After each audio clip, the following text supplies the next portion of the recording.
آرزو ہے فضائے خوشنما شہر قائد میں تجھے مولانا فضل الرحمان کا کراچی کا دورہ صرف ایک سیاسی دورہ نہیں تھا، یہ ایک فکر، ایک تحریک، ایک نظریے اور امت کی وحدت کا پیغام تھا۔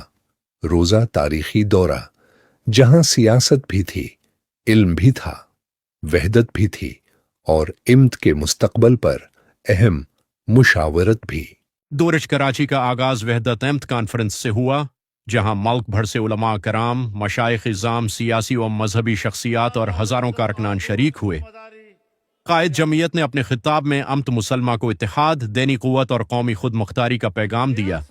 جمعیت علماء اسلام کے سربراہ مولانا فضل الرحمان نے کہا کہ ان سے ملک سنبھلا نہیں جا رہا ہے، تمام سرکاری ادارے بیچے جا رہے ہیں، لیکن مدرسہ پرائیویٹ سیکٹر ہے، اس کو اپنے قبضے میں لینا چاہتے، یہ سمجھتے ہیں کہ اس طرح ہم مدارس کو غیر مؤثر کر دیں گے۔ تمہارا باپ بھی مدرسوں کو غیر مؤثر نہیں کر سکتا۔ 22 مئی کو ملک بھر کے تمام ضلعی ہیڈ کوارٹر میں مہنگائی کے خلاف احتجاجی کیے جائیں گے، جہاں انہوں نے شیخ الاسلام محمد تقی عثمانی سے تفصیلی اور اہم ملاقات کی۔ اس ملاقات میں مدارس دینیہ، وفاق المدارس، ملک کی نظریاتی صورتحال اور دینی تعلیم کے مستقبل پر تفصیلی مشاورت کی گئی۔ یہ ملاقات صرف دو شخصیات کی ملاقات نہیں تھی، بلکہ فکر دیوبند کے دو بڑے علمی و سیاسی مراکز کا اہم اجتماع تھا۔ پاکستان انٹرنیشنل ایئر لائن کے CIO عارف حبیب کی دعوت پر قائد جمعیت نے خصوصی شرکت کی، جہاں ان کے اعزاز میں زہرانہ دیا گیا۔ ملکی معیشت، اداروں کی صورتحال اور قومی استحکام کے حوالے سے مختلف امور پر تبادلہ خیال کیا گیا۔ کراچی کے اس دورے میں مختلف سیاسی جماعتوں کے رہنماؤں نے بھی قائد جمعیت سے ملاقاتیں کیں۔ فنکشنل لیگ کے رہنماؤں نے سیاسی صورتحال پر تفصیلی گفتگو کی، جبکہ پاکستان تحریک انصاف کے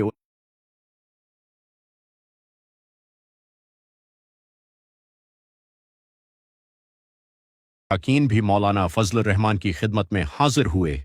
یہ ملاقاتیں ملک کی مجموعی سیاسی صورتحال اور قومی ہم آہنگی کے تناظر میں نہایت اہم قرار دی جا رہی ہیں۔ پاکستان پیپلز پارٹی کے چیئرمین بلاول بھٹو زرداری کی جانب سے بھی خصوصی وفد نے قائد جمعیت سے ملاقات کی اور انہیں کراچی آمد پر خوش آمدید کہا۔ ملکی سیاسی صورتحال اور باہمی رابطوں پر بھی تبادلہ خیال کیا گیا۔ اپنے دور کراچی کے دوران قائد جمعیت نے مختلف اہم شخصیات سے تعزیت بھی کی۔ انہوں نے کراچی کے معروف رہنما مولانا سلیم اللہ خان ترک کے صاحبزادگان سے ان کے والد مرحوم کے انتقال پر اظہار تعزیت کیا۔ اسی طرح شرف الدین اندھڑ کے والد کی وفات پر بھی افسوس کا اظہار کیا۔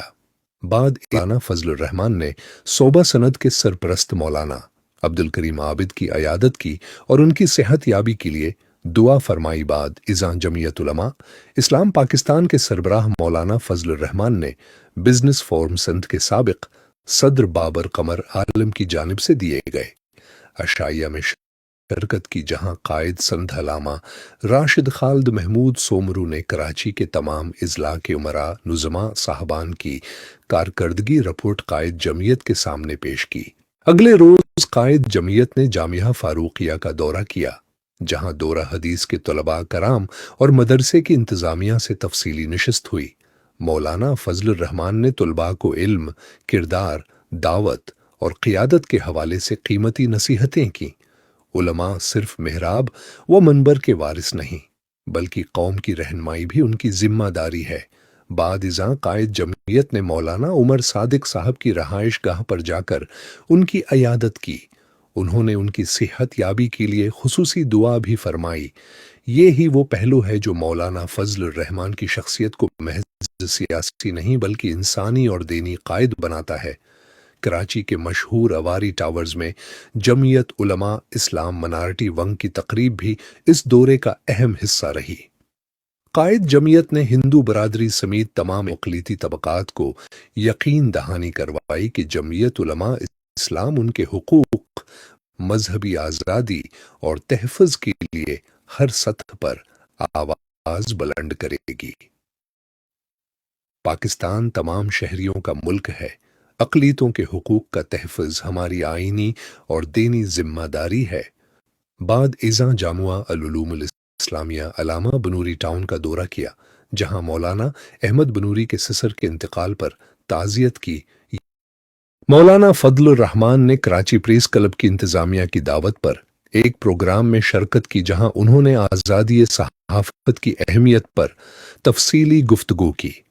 اپنے خطاب میں انہوں نے کہا کہ مضبوط اور آزاد میڈیا کسی بھی جمہوری معاشرے کی بنیاد ہوتا ہے اور صحافیوں کو بغیر دباؤ اور خوف کے اپنے فرائض انجام دینے کا حق حاصل ہونا چاہیے۔ مولانا فضل الرحمان کا کراچی کا دورہ صرف ایک سیاسی دورہ نہیں تھا، یہ ایک فکر، ایک تحریک، ایک نظریے اور امت کی وحدت کا پیغام تھا۔ روزہ تاریخی دورہ جہاں سیاست بھی تھی، علم بھی تھا، وحدت بھی تھی اور امت کے مستقبل پر اہم مشاورت۔ مولانا فضل الرحمان نے کراچی کا 8 روزہ دورہ مکمل کر کے بروز بدھ کو کراچی جناح انٹرنیشنل ایئرپورٹ سے پشاور روانہ ہو گئے۔